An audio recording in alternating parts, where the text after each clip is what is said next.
अध्याय 15 क्विडिच का फाइनल। उसने उसने मुझे चिट्ठी भेजी है, हरमाइनी ने चिट्ठी आगे बढ़ाते हुए कहा। हैरी ने चिट्ठी ले ली। उसके अंदर का चंपत्र गीला था। आंसू की बड़ी बड़ी बूंदों के कारण स्याही कई जगह पर इतनी फैल गई थी कि उसे पढ़ना भी मुश्किल था।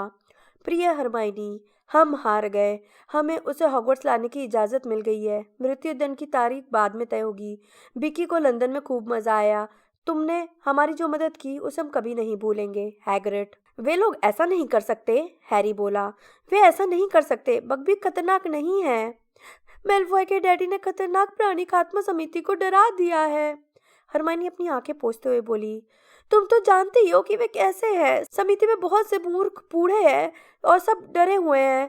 जाहिर है अपील होगी, जैसे कि हमेशा होती है, लेकिन मुझे जरा भी उम्मीद नहीं है। कुछ भी तो नहीं बदलेगा। नहीं, कुछ तो बदलेगा, रॉन ने आवेश में कहा। तुम्हें इस बार अकेले मेहनत नहीं करनी पड़ेगी हरमाइनी, मैं भी मदद करूंगा। ओह रॉन, हरमाइनी ने अपनी बाहें रॉन के गले में डाल दी और फूट फूट कर रोने लगी। इससे रॉन बहुत दहशत में आ गया और उसके सिर के ऊपरी हिस्से को अजीब ढंग से थपथपाने लगा। आखिरकार हरमाइनी दूर हट गई। वह सुबकते हुए बोली, रॉन, मुझे इस कैंपस के बारे में सचमुच बहुत अफसोस है। वह बूढ़ा हो चुका था, रॉन ने कहा। हरमाइनी ने उसे छोड़ दिया था। इस बात से वो राहत महसूस कर रहा था। और वो किसी काम का भी तो नहीं था। हो सकता है मम्मी डैडी अब मेरे लिए कुल्लू खरीद दें। ब्लैक की दूसरी घुसपैठ के बाद से विद्यार्थियों की सुरक्षा के इंतजाम इतने कड़े हो गए थे कि हैरी, रॉन और हरमाइनी के लिए शाम को हैग्रिड के घर जाना असंभव हो गया था। उन्हें उससे बात करने का इकलौता मौका जादुई प्राणियों की देखभाल की क्लास में मिलता था। बकबीक के फैसले से उसे सदमा लगा था। सब हमारी गलती है। वहाँ हमारी बोलती बंद हो गई थी। वे सब वहाँ पर काले दुशालों में बैठे थे और हम अपने नोट्स गिराते जा रहे थे। हरमाइनी, हम वे तारीखें भी भूल गए जो तुमने हमें लिख कर दी थी। फिर लूसियस मेलफॉय खड़ा हुआ और उसने अपनी बात रखी और खतरनाक प्राणी खात्मा समिति के लोगों ने ठीक वैसा ही किया जैसा उनसे कहा गया था। अब भी अपील बाकी है, रॉन ने गुस्से से कहा। अभी हार मत मानो, हम इस बार मेहनत करेंगे। इसके बाद वे लोग बाकी की क्लास के साथ वापस महल लौटने लगे। आगे उन्हें मेलफॉय दिखा, जो क्रैब और गोयल के साथ चल रहा था। वो पीछे मुड़कर अपमानजनक हंसी हंस रहा था। कोई फायदा नहीं होगा रॉन, हैग्रिड ने दुख भरी आवाज में कहा जब वे महल की सीढ़ियों पर पहुंचे। पूरी समिति लूसियस मेलफॉय की जेब में है। हम तो बस यह कोशिश कर रहे हैं कि बिकी का बचा हुआ समय अच्छा गुजरे। हम उसके लिए इतना तो कर ही सकते हैं। हैग्रिड मुड़ा और तेजी से अपनी झोपड़ी की तरफ चल दिया। उसने अपना चेहरा अपने रुमाल में छिपा लिया था। उस रोत लेकर तो देखो, मेलफॉय, क्रैब और गोयल महल के दरवाजे के भीतर छिप कर उनकी बातें सुन रहे थे। क्या तुमने कभी इतना घटिया आदमी देखा है, मेलफॉय ने कहा, और वह हमारा टीचर है। हैरी और रॉन गुस्से में मेलफॉय की तरफ बढ़े, लेकिन हरमाइनी सबसे पहले उसके पास पहुंची। चटाक! हरमाइनी ने अपनी पूरी ताकत से मेलफॉय को थप्पड़ मार दिया था। मेलफॉय लड़खड़ा गया। हैरी, रॉन, क्रैब और गोयल हैरान रह गए जब हरमाइनी ने अपना हाथ दोबारा उठाया। दोबारा कभी हैग्रिड को घटिया आदमी कहने की हिम्मत मत करना, गंदे दुष्ट कहीं के। हरमाइनी, रॉन ने कमजोर स्वर में कहा और हरमाइनी के दोबारा उठे हाथ को पकड़ने की कोशिश की। दूर हट जाओ रॉन, हरमाइनी ने अपनी छड़ी बाहर निकाल ली। मेलफॉय पीछे हट गया। क्रैब और गोयल उसके आदेश का इंतजार में उसकी तरफ ताक रहे थे, क्योंकि उनके दिमाग पूरी तरह चकरा गए थे। चलो, मेलफॉय बुदबुदाया और अगले ही पल वे तीनों नागशक्ति के तहखाने की तरफ जाने वाले गलियारे में ओझल हो गए। हरमाइनी, रॉन ने दोबारा कहा। वो हैरान और प्रभावित दिख रहा था। हैरी, अच्छा होगा कि तुम उसे क्विडिच के फाइनल में हरा दो, हरमाइनी ने तीखी आवाज में कहा। मैं नागशक्ति की जीत को सहन नहीं कर पाऊंगी। सम्मोहन की क्लास का समय हो गया है, रॉन ने हरमाइनी को तारीफ भरी नजरों से देखते हुए कहा। अच्छा होगा कि हम चल दें। वे संगमरमर की सीढ़ियां चढ़कर प्रोफेसर फ्लिटविक की क्लास की तरफ चल दिए। जैसे ही हैरी ने क्लासरूम का दरवाजा खोला, प्रोफेसर फ्लिटविक ने थोड़ा फटकारते हुए कहा, तुम लोगों को देर हो गई है बच्चों, जल्दी से अंदर आ जाओ और अपनी छड़ियां बाहर निकाल लो। हम लोग आज प्रसन्नता सम्मोहन का अभ्यास कर रहे हैं। हमने पहले ही जोड़ियां बना ली हैं। हैरी और रॉन जल्दी से पीछे वाली डेस्क पर चले गए और अपने बैग खोल लिए। रॉन ने पीछे पलट कर देखा। हरमाइनी कहाँ गई? हैरी ने भी पलट कर देखा। हरमाइनी क्लास में दाखिल नहीं हुई थी। हालांकि हैरी ने जब दरवाजा खोला था तो वो ठीक उनके पीछे खड़ी थी। बड़ी अजीब बात है, हैरी ने रॉन को घूरते हुए कहा। शायद वो बाथरूम गई हो। लेकिन हरमाइनी क्लास खत्म होने तक नहीं लौटी। प्रसन्नता सम्मोहन उसे अच्छा लगता, रॉन ने कहा जब सभी विद्यार्थी लंच के लिए जाने लगे। सब खुलकर मुस्कुरा रहे थे क्योंकि प्रसन्नता सम्मोहन की वजह से वे सब खुश महसूस कर रहे थे। हरमाइनी लंच में भी नजर नहीं आई। एप्पल पाई खत्म होते होते प्रसन्नता सम्मोहन का असर कम होने लगा और हैरी तथा रॉन को चिंता होने लगी। कहीं ऐसा तो नहीं कि मैल्फॉय ने उसे कुछ कर दिया हो, रॉन ने चिंता से कहा जब वे गुरुद्वार टावर की तरफ जाने वाली सीढ़ियों पर तेजी से चढ़े। वे पहरा देने वाले दैत्यों के पास से गुजरे, मोटी औरत को पासवर्ड बताया, अटकन चटकन और तस्वीर के छेद से होते हुए हॉल में पहुंच गए। हरमाइनी एक टेबल पर बैठी थी। वो गहरी नींद में थी और उसका सिर अंकों का जादुई महत्व की एक खुली किताब पर रखा था। रॉन उसके एक तरफ बैठ गया और हैरी दूसरी तरफ। हैरी ने उसे हिलाकर जगाया। क्या? हरमाइनी चौंक कर जागी और घबरा कर चारों तरफ देखने लगी। क्या क्या चलने का समय हो गया है? हमें अब कौन सी क्लास में जाना है? ज्योतिष की, लेकिन उसमें अभी 20 मिनट बाकी हैं, हैरी बोला। हरमाइनी तुम सम्मोहन की क्लास में क्यों नहीं आई? क्या? ओ नहीं, हरमाइनी चीखी। मैं सम्मोहन की क्लास में जाना तो भूल ही गई। लेकिन तुम भूल कैसे सकती हो? हैरी बोला। क्लासरूम के बाहर तक तो तुम हमारे साथ आई थी। मुझे यकीन नहीं हो रहा है, हरमाइनी ने दुखी होते हुए कहा। क्या प्रोफेसर फ्लिटविक गुस्सा हो रहे थे? ओह, ये सब मैल्फॉय के कारण हुआ है। मैं उसके बारे में सोच रही थी और फिर मैं सब कुछ भूल गई। तुम्हें पता है हरमाइनी, रॉन ने अंकों का जादुई महत्व की उस बड़ी किताब को देखते हुए कहा जिसका प्रयोग हरमाइनी तकिए के रूप में कर रही थी। मुझे लगता है कि अब तुम बर्दाश्त नहीं कर पा रही हो। तुम बहुत ज्यादा पढ़ने की कोशिश कर रही हो। नहीं, ऐसी बात नहीं है, हरमाइनी ने अपनी आंखों पर से बाल हटाते हुए कहा और अपने बैग की तलाश करते हुए इधर उधर देखा। मुझसे बस एक गलती हो गई है, बस इतनी सी बात है। अच्छा होगा कि मैं प्रोफेसर फ्लिटविक के पास जाकर उनसे माफी मांग लूं। मैं तुमसे ज्योतिष की क्लास में मिलती हूँ। हरमाइनी 20 मिनट बाद प्रोफेसर ट्रिलोनी के क्लासरूम में जाने वाली सीढ़ियों पर उनसे मिली। वो बहुत परेशान लग रही थी। मुझे यकीन नहीं हो रहा है, मैंने प्रसन्नता सम्मोहन वाली क्लास छोड़ दी और मेरा दावा है कि यह सम्मोहन परीक्षा में आएगा। प्रोफेसर फ्लिटविक ने इशारा किया था कि यह परीक्षा में आ सकता है। वे साथ साथ सीढ़ी चढ़कर धुंधले दम घोटू मीनार कक्ष में पहुंचे। हर छोटी टेबल पर एक भाग्य दर्पण चमक रहा था जिसमें मोती जैसे सफेद धुंध भरी थी। हैरी, रॉन और हरमाइनी एक साथ गोल टेबल के पास वाली कुर्सियों पर बैठ गए। मुझे लग रहा था कि भाग्य दर्पण अगले टर्म में शुरू होगा, रॉन बुदबुदाया। वो चारों तरफ सावधानी से ताक रहा था कि प्रोफेसर ट्रिलोनी कहीं छिपकर सुन तो नहीं रही। शिकायत मत करो, इसका मतलब यह है कि हस्तरेखा से हमारा पीछा छूट गया है, हैरी ने बुदबुदा कर कहा। वे जब भी मेरा हाथ देखती थी तो हर बार उनके सांस खींचने से मैं तंग आ गया था। स्वागत है, चिर परिचित धीमी आवाज आई और प्रोफेसर ट्रिलोनी हर बार की तरह इस बार भी अंधेरे के बीच में नाटकीय तरीके से प्रकट हुई। पार्वती और लेवेंडर रोमांच से थिरक उठी। उनके चेहरे उनके भाग्य दर्पण की दूधिया रोशनी में चमक रहे थे। मैंने भाग्य दर्पण को थोड़ा पहले पढ़ाने का फैसला किया है, प्रोफेसर ट्रिलोनी ने कहा। वे आग की तरफ पीट करके बैठ गईं और चारों तरफ देखने लगीं। ज्योतिष शास्त्र से मुझे पता चला है कि भाग्य दर्पण तुम्हारी परीक्षा में आएगा, इसलिए मैं तुम्हें पर्याप्त प्रैक्टिस कराना चाहती हूँ। हरमाइनी हंसी। सच्ची? ज्योतिष शास्त्र से उन्हें पता चला है? पेपर कौन बनाता है? वे बनाती हैं। कितनी अद्भुत भविष्यवाणी है। उसने अपनी आवाज धीमी रखने का कष्ट तक नहीं किया। यह कहना मुश्किल था कि प्रोफेसर ट्रिलोनी ने उसके शब्द सुने थे या नहीं, क्योंकि उनका चेहरा अंधेरे में छिपा था। बहरहाल उन्होंने आगे इस तरह कहा जैसे उन्होंने कुछ सुना ही नहीं था। उन्होंने सपनीली आवाज में कहा, भाग्य दर्पण में देखना एक बहुत ही जटिल कला है। मुझे उम्मीद है कि जब तुम पहली बार इसकी अनंत गहराई में झांकोगे तो तुम में से कोई भी कुछ नहीं देख पाएगा। हम अपने चेतन मस्तिष्क और बाहरी आंखों को शिथिल करने का अभ्यास करेंगे। रॉन बेकाबू होकर हंसने लगा और हंसी की आवाज को दबाने के लिए उसे मुंह में मुट्ठी भरनी पड़ी ताकि हमारा अवचेतन मस्तिष्क और अंदरूनी आंख साफ देख सके। अगर किस्मत अच्छी रही तो शायद क्लास के अंत तक तुम में से कुछ लोग भविष्य को देखने लगेंगे। और फिर क्लास शुरू हो गई। कम से कम हैरी को भाग्य दर्पण में घूरना बेवकूफ़ी लग रही थी। वो अपना ध्यान केंद्रित करने की कोशिश कर रहा था, जबकि उसके दिमाग में यह बकवास है जैसे विचार लगातार मंडरा रहे थे। इससे कोई मदद नहीं मिली कि रॉन दबी आवाज में हंसता जा रहा था और हरमाइनी बुदबुदाते हुए बुरा भला कह रही थी। कुछ दिखा? हैरी ने 15 मिनट तक शांति से भाग्य दर्पण में देखने के बाद उनसे पूछा। हाँ, इस टेबल पर चलने का निशान है, रॉन ने इशारा करते हुए बताया। किसी के हाथ से मोमबत्ती गिर गई होगी। यह तो समय की बर्बादी है, हरमाइनी ने फुफकारते हुए कहा। इसके बजाय तो मैं कोई ढंग का काम कर सकती थी। मैं प्रसन्नता सम्मोहन का अभ्यास कर सकती थी। प्रोफेसर ट्रिलोनी पास से गुजरी। उन्होंने अपने कड़े खनखनाते हुए कहा, अपने भाग्य दर्पण की छाओं की भविष्यवाणियों का विश्लेषण करने में किसे मेरी मदद चाहिए? मुझे मदद की जरूरत नहीं है, रॉन ने धीमे से कहा। इसका मतलब तो एकदम साफ है। इसका मतलब यह है कि आज रात को बहुत कोहरा होगा। हैरी और हर्माइनी दोनों की हंसी छूट पड़ी। क्या करते हो? प्रोफेसर ट्रिलॉनी बोली। जब सबके सिर उनकी दिशा में घूम गए, पार्वती और लेवेंडर उन्हें बहुत गुस्से से देख रही थी। तुम लोग भविष्य दृष्टि के कंपनों में बाधा डाल रहे हो। वे उनकी टेबल के पास आई और उनके भाग्य दर्पण में झांकने लगी। हैरी को अपना दिल डूबता हुआ महसूस हुआ। उसे यकीन था कि वे क्या कहेंगी। यहाँ पर कुछ है, प्रोफेसर ट्रिलॉनी ने फुसफुसाकर कहा और अपना चेहरा दर्पण के पास किया, जिससे उनके बड़े चश्मे में उसके दो प्रतिबिंब नजर आने लगे। कोई चीज हिल रही है, लेकिन यह है क्या? हैरी अपना सब कुछ दांव पर लगाने को तैयार था, जिसमें उसकी फायरबोल्ट भी शामिल थी कि वो चाहे जो भी चीज हो अच्छी नहीं होगी, और निश्चित रूप से ऐसा ही था।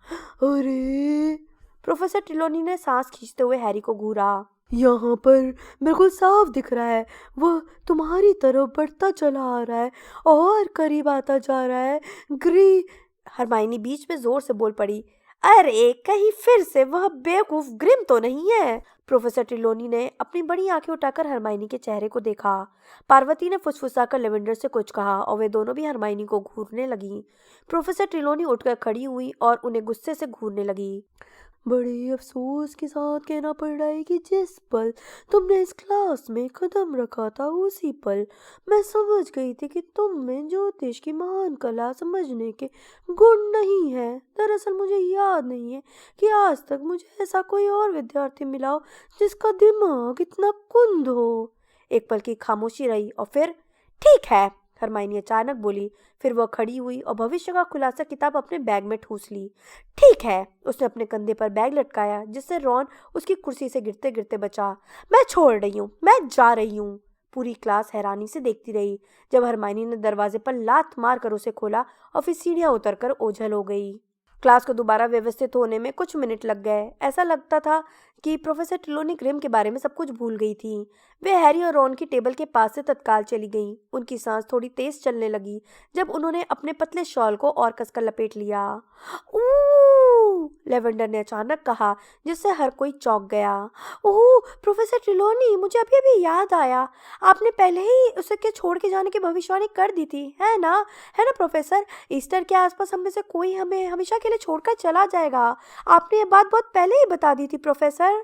प्रोफेसर ट्रिलॉनी रेशमी अंदाज में मुस्कुराई। हाँ, मैं सचमुच जानती थी कि मिस ग्रेंजर हमें छोड़कर चली जाएंगी। बहरहाल, मैं यह आशा कर रही थी कि शायद मैंने गलत विश्लेषण कर लिया हो। अंदरूनी आंख कष्टदायक भी हो सकती है।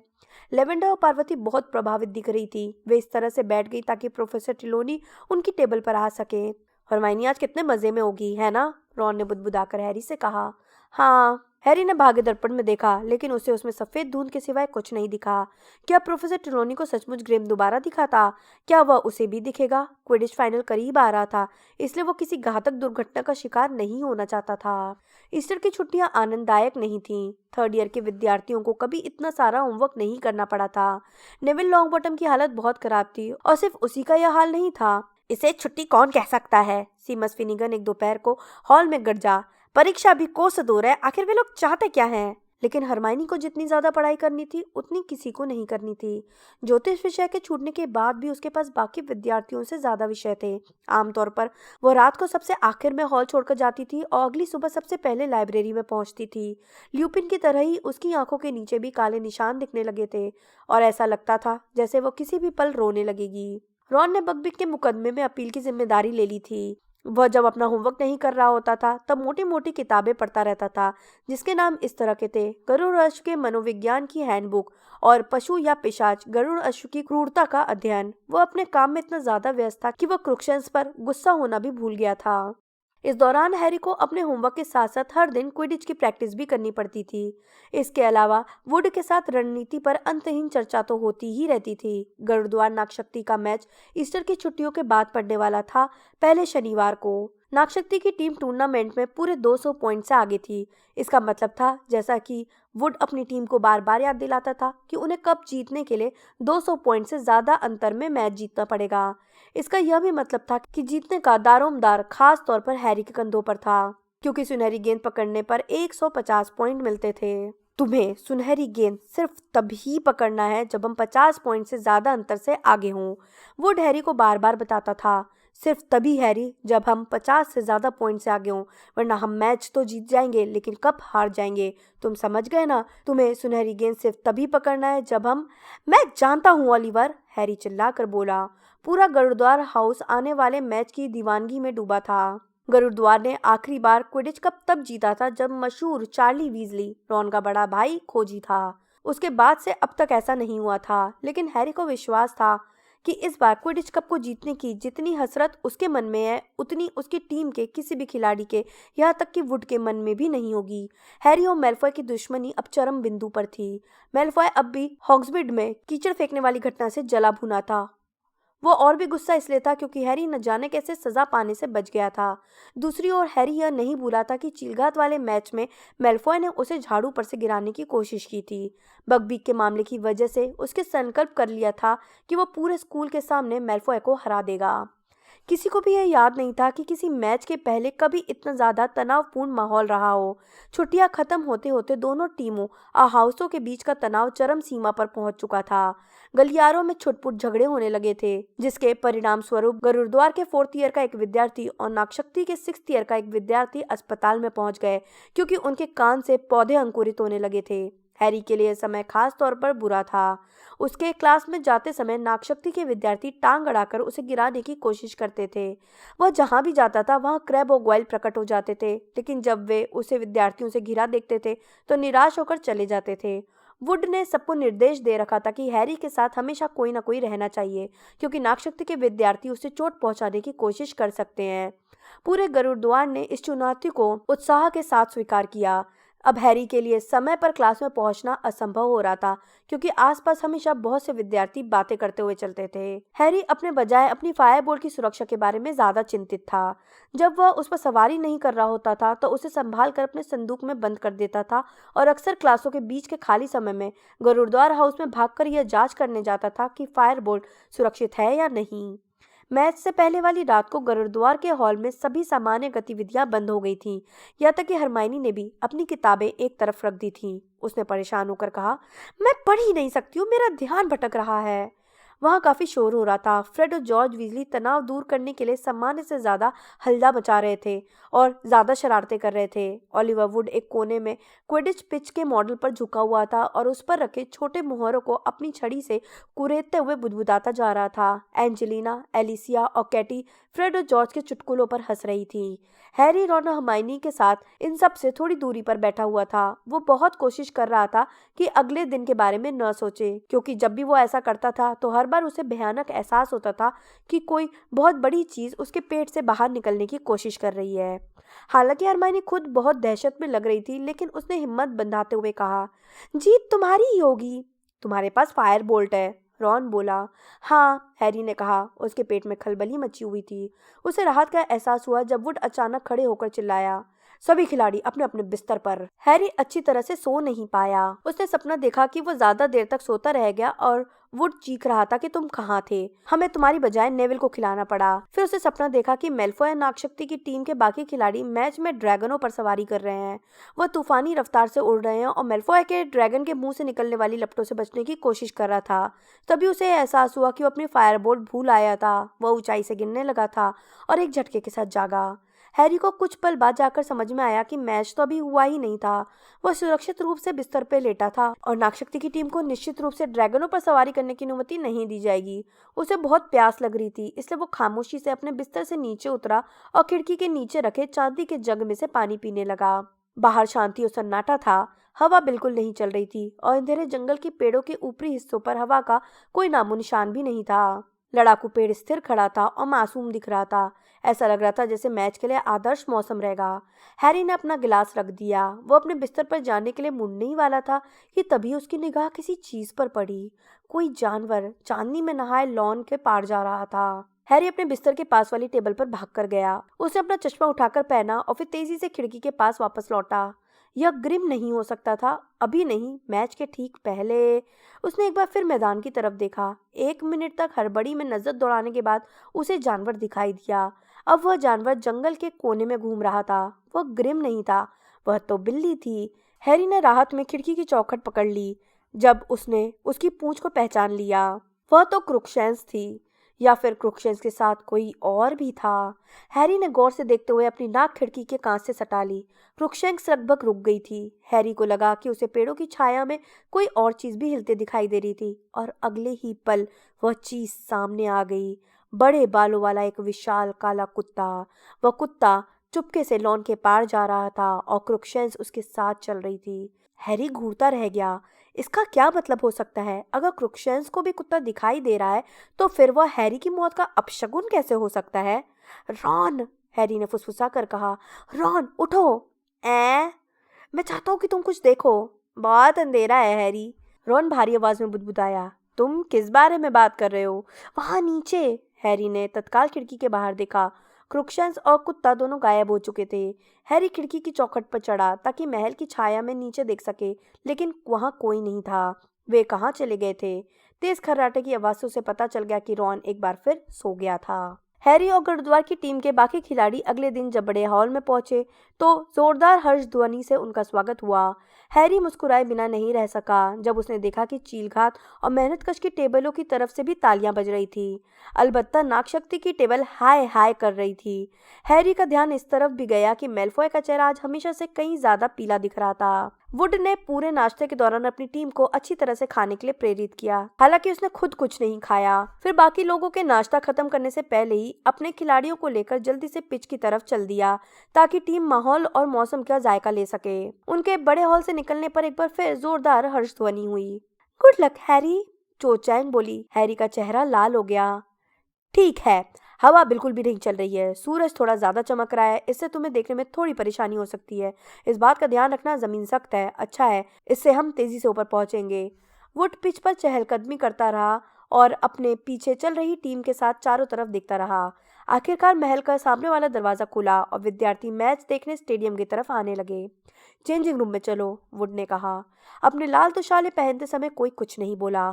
हैरी सोच रहा था कि क्या उन्हें भी उसी की तरह लग रहा होगा जैसे उसने नाश्ते में कोई अजीब सी अकड़ने वाली चीज खा ली हो। फिर वुड बोला, ठीक है, समय हो गया है, अब चलो। बाहरी शोर शराबे के बीच वे पिच तक चलकर गए। भीड़ में 3/4 लोगों ने लाल गुलाब के बिल्ले लगा रखे थे और वे लाल झंडे लहरा रहे थे जिन पर गरुड़द्वार का शेर बना हुआ था। इसके अलावा वे बैनर भी हिला रहे थे जिन पर लिखा था गरुड़द्वार जीतेगा और कप शेरों का है। बहरहाल नागशक्ति के गोल के पीछे लगभग 200 लोग हरे दुशाले में बैठे थे। उनके झंडों पर नागशक्ति का सांप चमक रहा था और प्रोफेसर स्नेप सबसे आगे वाली लाइन में बैठे थे। वे भी बाकी सबकी तरह हरे दुशाले में थे और उनके चेहरे पर एक भद्दी सी मुस्कुराहट थी। और ये आ गए गरुड़द्वार की टीम, ली जॉर्डन चीखा, जो हमेशा की तरह आज भी कमेंट्री कर रहा था। पॉटर, बेल, जॉनसन, स्पिनेट, जॉर्ज विजली, फ्रेड विजली और वुड। इसे पिछले सालों में हॉगवर्ट्स की सबसे अच्छी टीम माना जाता है। ली के शब्दों पर नागशक्ति वाले सिरे से हाय हाय होने लगी। और ये नागशक्ति की टीम आ गई है जिसके नेतृत्व कप्तान फ्लिंट कर रहा है। उसने कुछ खिलाड़ी बदल लिए हैं और ऐसा लगता है उसने योग्यता पर कम और डील डॉल पर ज्यादा ध्यान दिया है। नागशक्ति के दर्शकों ने एक बार फिर हाय हाय की। बहरहाल हैरी ने सोचा कि ली की बात सही थी। मेलफॉय नागशक्ति की टीम का सबसे छोटा खिलाड़ी था, बाकी सबका डील डॉल भारी भरकम था। मैडम हूज बोली, कप्तानों हाथ मिलाओ। फ्लिंट और वुड ने एक दूसरे से कसकर हाथ मिलाया। ऐसा लग रहा था जैसे दोनों ही सामने वाले की उंगलियां तोड़ने की कोशिश कर रहे थे। अपनी अपनी झाड़ुओं पर चढ़ो, मैडम मूश ने कहा। 3, 2, 1। उनकी सीटी की आवाज भीड़ के शोरगुल में डूब गई। जब 14 झाड़ुएं हवा में उठी, हैरी के बाल पीछे की तरफ उड़ रहे थे और हवा में उड़ने के रोमांच में उसका डर गायब हो गया। उसने चारों तरफ देखा, मेलफॉय उसके पीछे था। हैरी सुनहरी गेंद की तलाश में तेजी से चल दिया। और गरुड़द्वार के पास तूफान है। गरुड़द्वार की एलिसिया स्पिनर तूफान को लेकर सीधे नागशक्ति के गोल की तरफ पड़ रही है। शाबाश एलिसिया। ओ नहीं, नागशक्ति के वॉरिंगटन ने तूफान को छीन लिया है और वो तेजी से चला जा रहा है। धड़ाक। जॉर्ज वीजली ने पहलवान को अच्छी तरह से मारा जिसकी वजह से वॉरिंगटन के हाथ से तूफान छूट गया जिसे जॉनसन ने पकड़ लिया है। एक बार फिर तूफान गरुड़द्वार के पास है। आगे बढ़ो एंजेलिना। मॉन्टेग्यू को कुशलता से पार किया। बचना एंजेलिना, उधर से पहलवान आ रहा है। उसने स्कोर कर लिया। गरुड़द्वार 10 20 से आगे है। पिच के सिरे से घूमकर एंजेलिना ने हवा में मुक्का मारा। नीचे लाल दुशालों का समुद्र खुशी से हिलोरे मारने लगा। आउच! मार्कस फ्लिंट ने एंजेलिना को टक्कर मार दी, जिसकी वजह से वो अपनी झाड़ू से गिरते गिरते बची। सॉरी, फ्लिंट ने भीड़ की हाय हाय के बीच से कहा। सॉरी, उसे देख नहीं पाया। अगले ही पल फ्रेड विजली ने अपना मारक वाला मुद्गर फ्लिंट के सिरे के पिछले हिस्से पर दे मारा। फ्लिंट की नाक उसकी झाड़ू के हैंडल से इतनी जोर से टकराई कि उसमें से खून बहने लगा। बहुत हो गया, मैडम हूँ चीख कर उनके बीच में आई। गरुद्वार को पेनल्टी क्योंकि उसके धावक पर जबरन हमला किया गया। नागशक्ति को भी पेनल्टी क्योंकि उसके धावक को जानबूझकर चोट पहुंचाई गई। नहीं मैडम, फ्रेड चीखा, लेकिन मैडम हूच ने अपनी सीटी बजा दी और एलिसिया पेनल्टी लेने आगे पहुंची। दर्शक खामोशी से देखने लगे। ली ने चिल्लाकर कहा, दिखा दो एलिसिया, वाह, उसने कीपर को छका दिया। गरुद्वार 20-0 से आगे हो चुका है। हैरी ने फायरवोर्ड को तेजी से घुमाया ताकि वह फ्लिंट को देख सके, जिसकी नाक से अब भी काफी खून बह रहा था। वह नागशक्ति की पेनल्टी लेने जा रहा था। वुड अपना जबड़ा भींचकर गुरुद्वार के गोल के सामने मंडरा रहा था। जब फ्लिंट मैडम हूच की सीटी का इंतजार कर रहा था तो ली जॉर्डन ने दर्शकों को बताया, जाहिर है वुड बहुत बढ़िया कीपर है, बहुत अच्छे, इसे बचाना मुश्किल है, सचमुच मुश्किल है, लेकिन कमाल हो गया। मुझे इस पर यकीन नहीं हो रहा है, वुड ने इसे बचा लिया। राहत की सांस लेते हुए हैरी उड़ चला और सुनहरी गेंद के तलाश में चारों तरफ नजरें दौड़ाने लगा, लेकिन उसका ध्यान ली की कमेंट्री के हर शब्द पर भी था। उसके लिए यह अनिवार्य था कि वो मेलफॉय को सुनहरी गेंद से तब तक दूर रखे जब तक कि गुरुद्वार की टीम 50 से ज्यादा पॉइंट से आगे ना हो। गुरुद्वार के पास तूफान है, नहीं नागशक्ति के पास है, नहीं फिर से गुरुद्वार के पास है और केटी बेल आगे बढ़ रही है। यह जानबूझकर किया गया था। नागशक्ति का धवत मॉन्टेग्यू केटी के ठीक सामने लहराते हुए आया और तूफान के बजाय उसने केटी के सिर को पकड़ लिया। केटी हवा में घूम गई, लेकिन अपनी झाड़ू पर बने रहने में कामयाब हुई। बहरहाल उसके हाथ से तूफान छूट गया। मैडम हूच की सीटी एक बार फिर गूंजी। वे उड़कर मॉन्टेग्यू के पास पहुंची और उस पर चिल्लाने लगी। 1 मिनट बाद केटी ने पेनल्टी लेकर एक और गोल कर दिया। 30-0। ये लोग गंदे धोखेबाज। जॉर्डन, अगर तुम ढंग से कमेंट्री नहीं कर सकते, मैं तो सिर्फ सच्चाई बता रहा हूँ प्रोफेसर। हैरी को एक जोरदार रोमांच का झटका लगा। उसे सुनहरी गेंद दिख गई थी। वह गुरुद्वार के गोल पोस्ट के नीचे चमक रही थी, लेकिन वह अभी उसे नहीं पकड़ सकता था।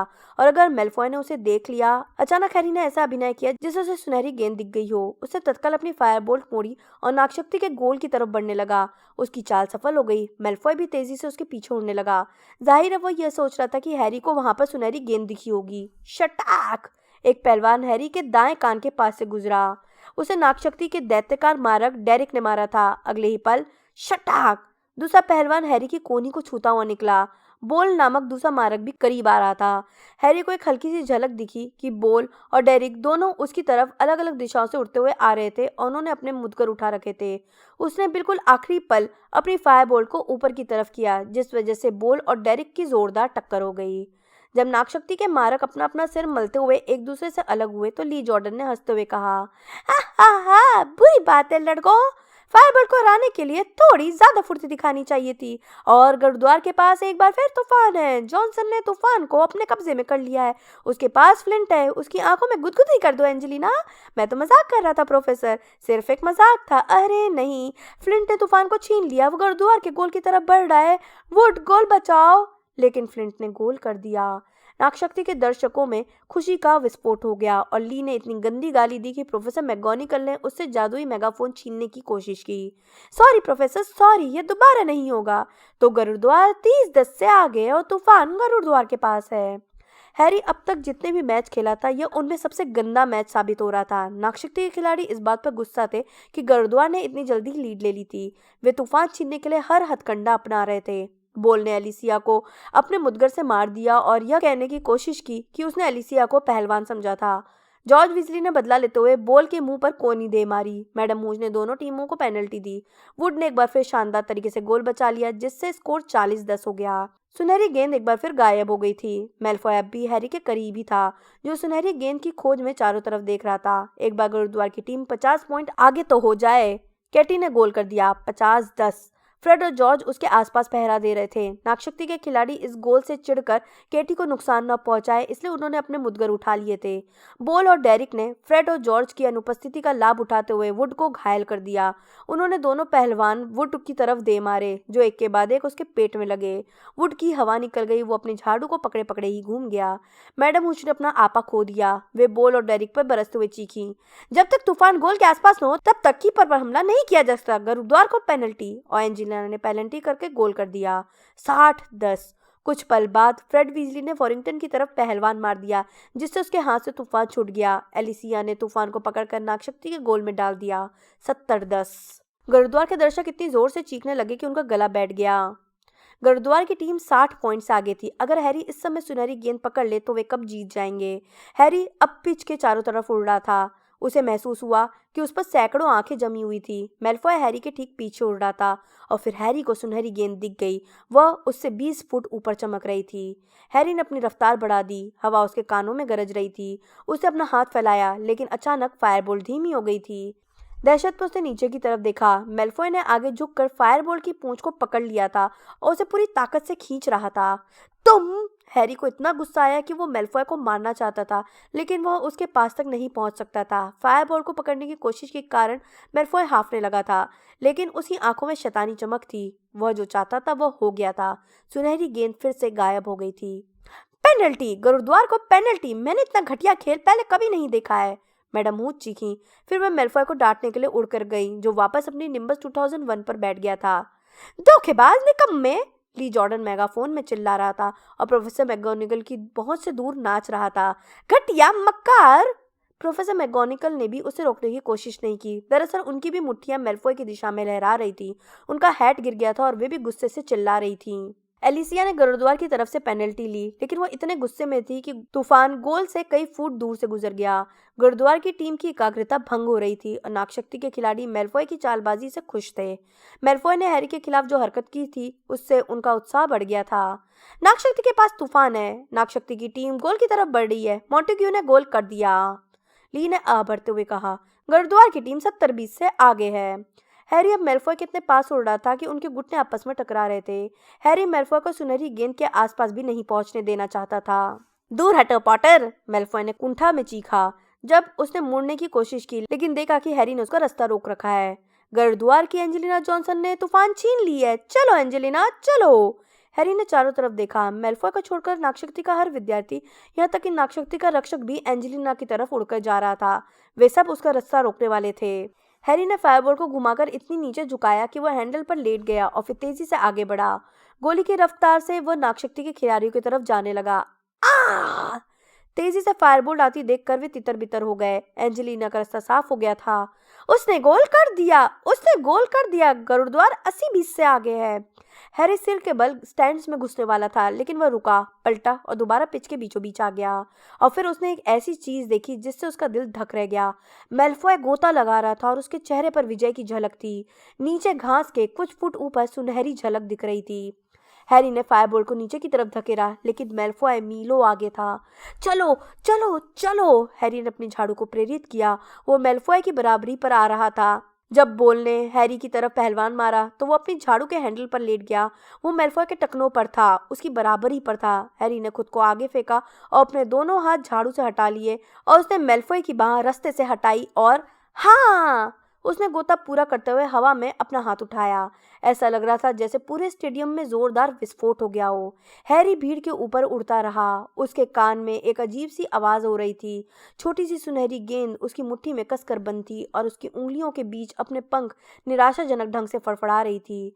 फिर वुड उसकी तरफ तेजी से आया। आंसुओं के कारण उसकी नजरें धुंधली हो गई थीं। उसने हैरी को गर्दन से पकड़ा और उसके कंधे पर सिर टिकाकर सुबकने लगा। हैरी को 2 झटके लगे जब फ्रेड और जॉर्ज आकर उससे टकराए। फिर एंजेलिना, एलिसिया और केटी की आवाजें आई।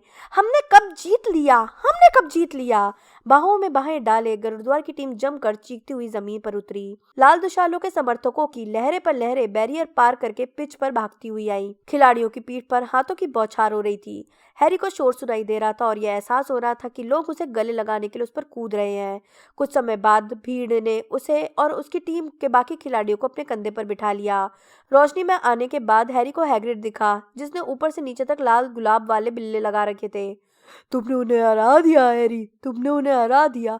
ठहरो, हम जाकर बग्बी को बताते हैं। पर्सी भी सारी गरिमा भूलकर पागलों की तरह ऊपर नीचे कूद रहा था। प्रोफेसर मैगोनिकल वुड से भी ज्यादा तेजी से सुबक रही थी और गुरुद्वार के विशाल झंडे में अपनी आंखें पोंछ रही थी।